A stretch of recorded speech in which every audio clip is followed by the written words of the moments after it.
Good morning students, welcome to our Shri Chaitanya institute. গতদিন আমরা composition of ফাংশনের কিছু প্রপার্টি পড়েছিলাম এবং বলেছিলাম আরও কয়েকটা প্রপার্টি রয়ে গেছে যেগুলি সম্পর্কে আজকে আমরা আলোচনা করব। তো আজকেরও টপিক হবে প্রপার্টিস অফ কম্পোজিট ফাংশন। তো গতদিন আমরা property 1 the composition of function is not commutative, property 2 the composition of function is associative, composition of two bijection is also a bijection function, এগুলি সম্পর্কে আমরা জেনেছিলাম। তো আজকে হবে property 4, let F A to B, A থেকে B এর দিকে একটা ফাংশন যাচ্ছে, ওয়ারেজ এফ কম্পোজ যদি I A, that means identity function of A, এবং I B identity function of B compose F equal to F হয়ে যাবে। That means কি বলেছে, the composition of any function with identity function is a function itself, মানে identity ফাংশনের সাথে যদি কোনো একটা ফাংশনের কম্পোজিশন করাই তাহলে ওই ফাংশনটাই আবার এক্সিস্ট করে। সো প্রুফটা দেখি। লেট আইডেন্টিটি ফাংশনটা এ ফাংশনের উপরে, দ্যাট মিনস এ থেকে এ সেটের মধ্যে যাচ্ছে, অ্যান্ড এফ ফাংশনটা বলে দিয়েছে এ থেকে বি সেটের মধ্যে যাচ্ছে। তাহলে এফ কম্পোজ আই এ প্রথম এ সেট থেকে এ সেটের মধ্যে, দেন এ সেট থেকে বি সেটের মধ্যে, that means ultimately A set থেকে বি সেটের মধ্যে যাবে। নাও আমরা জানি যে লেট এক্স বিলংস টু এ কোনো একটি এলিমেন্ট, তো এর উপর যদি আমরা আইডেন্টিটি ফাংশন চাপিয়ে দিই তাহলে সেই এক্স এলিমেন্টই থাকবে। তাহলে এখন যদি F composition I A of x করি তাহলে এখান থেকে কি দাঁড়াবে, F of I A of x, এবং আইডেন্টিটি ফাংশন চাপালে এটা এক্সই থাকবে। এই এক্স আর এই এক্স এর সাথে যদি কম্পেয়ার করি তাহলে এখান থেকে আসবে কি, F compose I A equals to F. Similarly identity function B সেটের মধ্যে যদি চাপানো যায় তাহলে বি সেট থেকে বি সেটের মধ্যেই যাবে, অ্যান্ড এফ ফাংশনটি আগের মতোই এ সেট থেকে বি সেটের মধ্যে যাচ্ছে। তাহলে আইডেন্টিটি কম্পোজ এফ ফাংশনটি কোথেকে কোথার মধ্যে যাবে, প্রথমে এফ যাবে এ থেকে বি এর মধ্যে, দেন আবার বি থেকে বি এর মধ্যে আইডেন্টিটি ফাংশনটি নিয়ে যাবে। তো আলটিমেটলি এ থেকে বি এর মধ্যেই যাবে আই বি কম্পোজ এফ ফাংশনটি। তাহলে এটি কত হবে, এ থেকে বি। তাহলে এখন এক্স আগের মতোই ধরি, এ সেটের একটি এলিমেন্ট, অ্যান্ড ওয়াই বি সেটের একটি এলিমেন্ট। তাহলে যেখানে এফ এক্সটা হবে ইমেজ এ সেটের which is belongs to B. তাহলে I B compose of F X যদি করি তাহলে এখান থেকে কি আসবে, I B compose F X. তো এফ এক্সকে আমরা কি লিখতে পারি, ওয়াই, তাহলে আই বি এটা হয়ে যাবে ওয়াই। আর এখানে যদি ওয়াই এলিমেন্টটা থাকে তাহলে আইডেন্টিটি ম্যাপিং বি সেট থেকে বি সেটে এখানে ওয়াই এলিমেন্ট কি নিয়ে যাবে, তাহলে এখানে শুধু হয়ে যাবে ওয়াই। তো ওয়াইকে আবার কত লেখা যায়, এফ এক্স। তাহলে এই এক্স আর এ এক্স যদি কম্পেয়ার করে সরিয়ে দিই তাহলে কি থাকবে, I B compose F equal to F. তাহলে এখানে 1 নাম্বার আর এটাকে যদি 2 নাম্বার দিই তাহলে এই দুইটাকে যদি আমরা কম্পেয়ার করি তাহলে এখান থেকে আমরা কি লিখতে পারি, F compose of I A equal to I B compose of F equal to F, which is the required result. তো আশা করি তোমরা এটা বুঝতে পারছো। নেক্সট প্রপার্টি 5 বলেছে, let F is a function from A to B and G is a function from B to A be two functions such that g compose f is ia, that means identity function বলেছে, then f is an injunction and g is a surjection।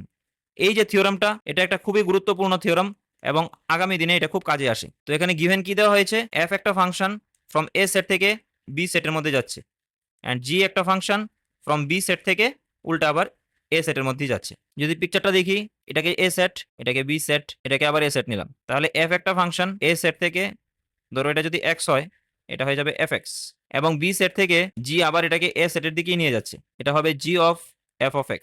তাহলে তাদের মধ্যে যে কম্পোজিশনটা g of f, g compose f, এটা equal to যদি i a হয়, that means i a মানে কি, x এলিমেন্ট যদি a সেটের মধ্যে থাকে তাহলে এদিকের a সেটের মধ্যেও এটা ইকুয়াল টু যদি x হয়ে যায় তাহলে আমাদেরকে বলতে বলা হয়েছে এই যে f টা এটা হয়ে যাবে ইনজেকশন, দ্যাট মিনস 1 1, আর এই g টা হয়ে যাবে surjection, that is onto. And given কি দেওয়া আছে, g compose f equal to i a। এবার তো প্রথম আমাকে কি দেখাতে হবে, f is injection, that means 1 1।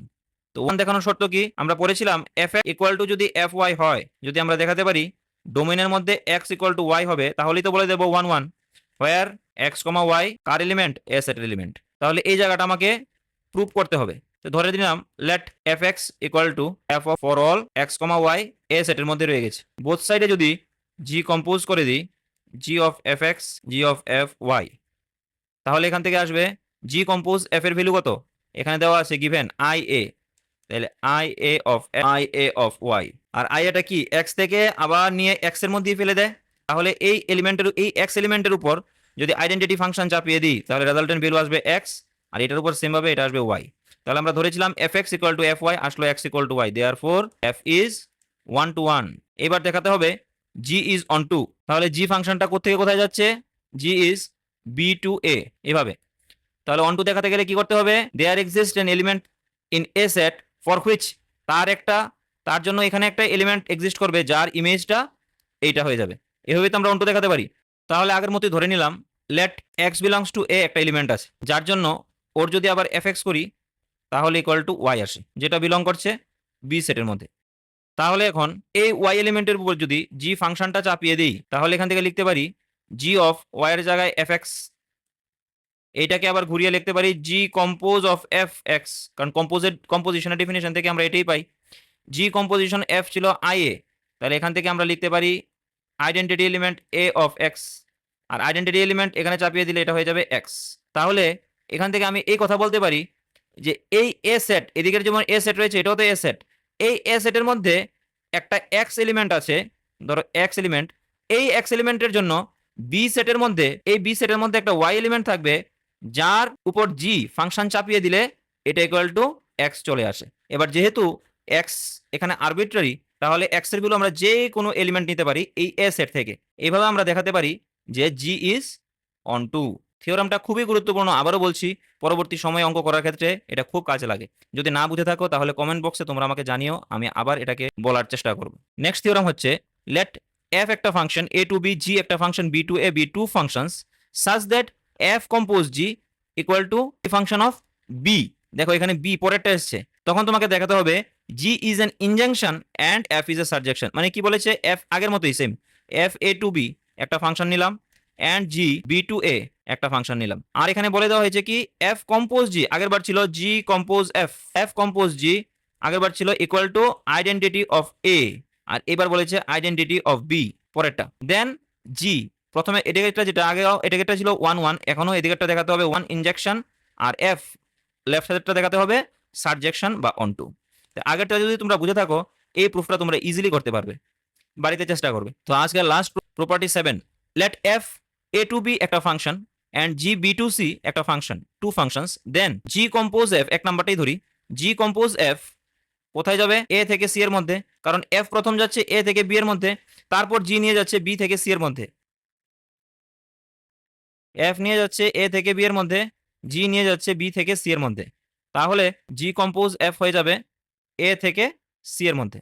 That's why A to C g compose f. যদি অন টু হয় তাহলে তোমাকে কি বলতে দেখাতে বলেছে, তাহলে you have to show g compose B to C, যে সিঙ্গেল ফাংশনটা it is also onto. তাহলে অন টু ডেফিনেশন থেকে কি বলতে পারি আমরা, ধরো এখানে যদি জেড আমি একটা ফাংশন ধরি, যেহেতু জি কম্পোজ এফ কোথায় বলে যায় এ থেকে সিতে যায়, তো সিতে যদি কোনো একটা এলিমেন্ট আমি জেড ধরি তাহলে এ তে কোনো একটা এলিমেন্ট এক্স থাকবে, যেহেতু এটা onto g compose F of x করলে আমরা কি পেয়ে যাব, জেড পেয়ে যাব। এটা হচ্ছে অন টু ডেফিনেশন। তাহলে এখান থেকে কি লিখতে পারি, G of F of X equal to Z হয়ে যাবে। তো এফ অফ এক্স কে কি লেখা যায়, এটাকে ধরো ওয়াই দিয়ে দিলাম, Y equal to F of X, তো একে লেখা যায় G of Y equal to Z. তাহলে এখন আমরা বলতে পারি for Z belongs to C, capital C, there exist an element arbitrary, যে কোনো ওয়াই বিলংস টু কোথায়, বি সেটের মধ্যে, such that G of Y যদি করি তাহলে আমরা জেড পেয়ে যাব। তাহলে এই দুইটার মধ্যে আমরা একটা অন্টো রিলেশন পাই না, এখানে একটা জেড থাকবে যার জন্য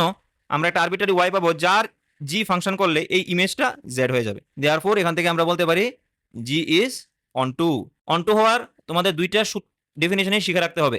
প্রথম ডেফিনেশন কি, যে কোডোমেনে প্রত্যেকটা এলিমেন্টের জন্য আমরা ডোমেনের মধ্যে একটা এরকম এলিমেন্ট পাবো যার ফাংশন করলে আমরা ওই যে এলিমেন্টটা ধরেছিলাম সেই এলিমেন্টগুলি পেয়ে যাবো। আর দ্বিতীয় ডেফিনেশনটা হচ্ছে কোডোমেনের যে এলিমেন্টগুলো আর রেঞ্জের যে এলিমেন্টগুলো সেগুলো সেম হবে। তো এভাবে আমরা এক নাম্বারটা শো করতে পারি।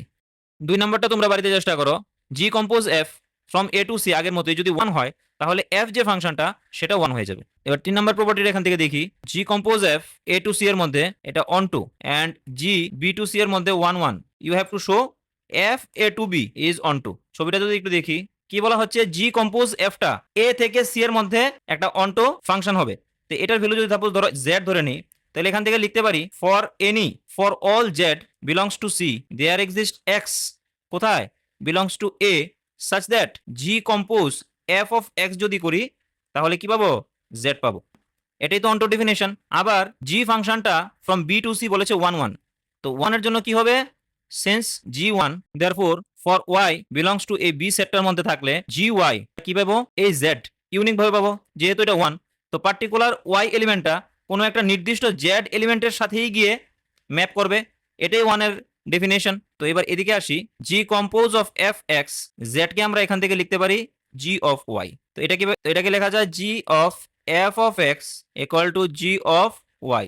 তো জি সরিয়ে দিলে F of X equal to Y. তো এবার এখান থেকে আমরা বলতে পারি ফর ফ্রম ইকুয়েশন 1 আমরা কি বলতে পারি, for all y belongs to b there exists x belongs to a arbitrary such that fx equal to y হয়ে যাবে। এটাই তো হচ্ছে অনটু ডেফিনেশন। দেয়ারফর এখান থেকে আমরা লিখতে পারি f is onto and hence proved।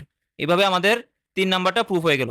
4 নাম্বারটা সেম ভাবে তোমরা বাড়িতে ট্রাই করতে পারো এবং না বুঝলে আমাকে কমেন্টসে জানিও, তখন আমি দেখিয়ে দেবো। তো আজ আমরা এই পর্যন্তই কম্পোজিশনের যে প্রপার্টিগুলো আছে সবগুলো কমপ্লিট করলাম। নেক্সট দিন আমরা এদের উপর থেকে বিভিন্ন অঙ্ক দেখব। এইভাবে আমরা ধীরে ধীরে পুরো 11-12 ক্লাসগুলি একটু করে শেষ করে নেব। তো ভিডিওটি যদি তোমাদের ভালো লাগে তাহলে তোমরা অবশ্যই লাইক এন্ড সাবস্ক্রাইব করে আমাকে উৎসাহিত করো, যাতে আমি আরো ভালো করে তোমাদের কাছে ভিডিও নিয়ে আসতে পারি এবং